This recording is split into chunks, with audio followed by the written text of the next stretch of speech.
You're watching E.T.N, where we don't do news, we just talk entertainment. Share and subscribe.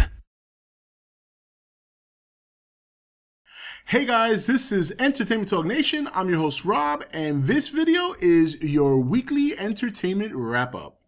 Okay, so we're gonna start in Walking Dead. This Sunday is the premiere for The Walking Dead Season 5 on AMC at 9 p.m. And if that's not exciting enough, Rumorville has it that Kevin Durand, not Kevin Durant, the basketball player, Kevin Durand, has been talking to the show producers about possibly taking the role of the villainous Negan. And for those of you who read the comic books are very aware who Negan is and how pivotal his role is in the comic. It would be interesting to see if this turns out to be true and whether or not the villainous character will make his appearance either at the end of this season, at some point next season. Time will tell. Okay, so now on to the superheroes. Yes, the superheroes. And there have been many questions as to whether or not we're going to get an Iron Man 4. But Robert Downey Jr. did say that if there was going to be one, he would love to do it only if Mel Gibson directs the fourth movie. And while many people can say what they want about Mel Gibson, he has directed some fantastic movies, including Apocalypto, which is one of my personal favorites and a very good movie. Whether or not this actually happens remains to be seen, but perhaps it could be that Robert Downey Jr. feels a sense of compassion for the recent struggles in the industry for Mel Gibson, considering what Downey Jr. went through himself before finally getting an opportunity to redeem himself with the Iron Man series and then take off from there. We'll see how things play out. How do you feel about possibly getting an Iron Man 4 movie directed by Mel Gibson? Would be interesting. Okay, so speaking of superheroes, on to the Fantastic Four. A movie we haven't heard too much about in the buzz lately, but this week it turns out that character Sue Storm is going to be the adopted sister of Johnny Storm.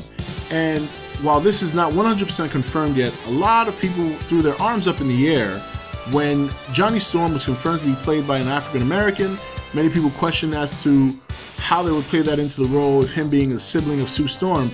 Well, in this more modern take of the Fantastic Four, it turns out they will be siblings by adoption.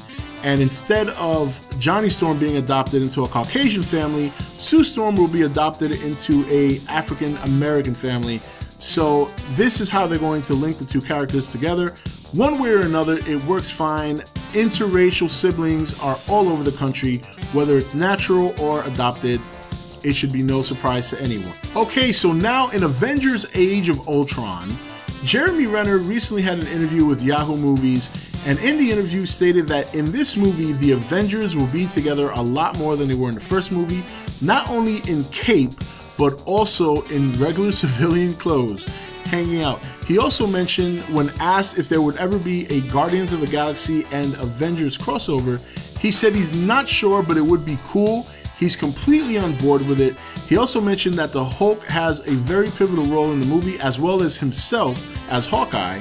So it sounds like we're going to see some exciting new development for these two characters and maybe some exciting secrets revealed as well. As he also mentioned in the article that there would be some really fun secrets that would please the fans. So I am excited for this fucking movie to come already. And speaking of Avengers Age of Ultron, we're still waiting for confirmation of that trailer, but whether or not it gets officially confirmed, one thing's for certain.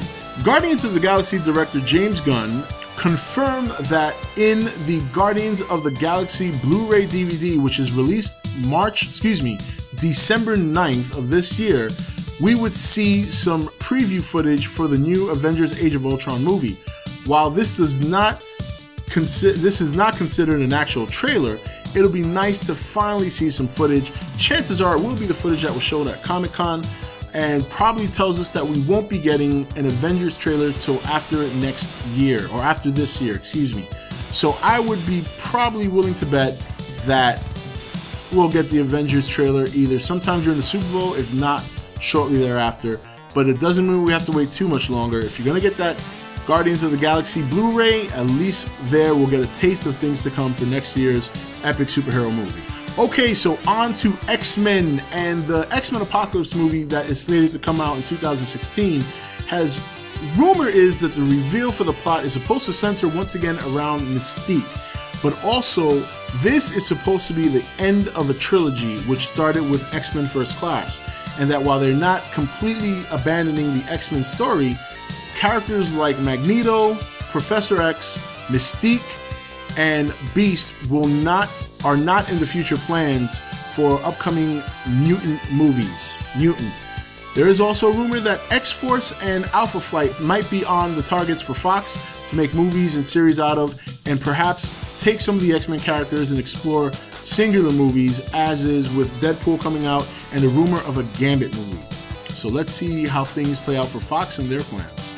And finally, another round of major spoilers for Star Wars released this week. So if you don't want to hear, now these are all rumors, nothing is concrete, so if you don't want to hear them, stop the video. Okay, time's up. So this week a lot of stuff dropped on the Star Wars front. First of all, there were images released of how Luke Skywalker would look in the upcoming movie, and we'll put it up here. And also that Luke Skywalker may actually be a Sith, pulling the strings from behind the scenes, although many people believe that does not make any sense considering what he did to abolish the dark side at the end of Return of the Jedi. Also, there may have been a leak of the early start of the movie revealing that actress Daisy Ridley, her character will be living in a fallen AT-AT walker on a desert, so it won't be one of the ones we've seen on Hoth in the past, and that while hanging out with some fellow droids and aliens, one of those droids confirmed to be R2-D2, a lightsaber flashes and shows in the background, and actor John Boyega's character approaches, and that is the setting for the beginning of the movie, setting the two characters off on their adventures to find Luke Skywalker. And those are some major leaks if they turn out to be very true, but we still have a little over a year before we can find out. It's hard to say if any of these leaks will come to pass, but let's see what happens. And that's your weekly entertainment wrap-up. This is Rob signing off for E.T.N, where we don't do news, we just talk entertainment. Take it easy. Thank you for watching E.T.N. Don't forget to subscribe and join the Nation Facebook page.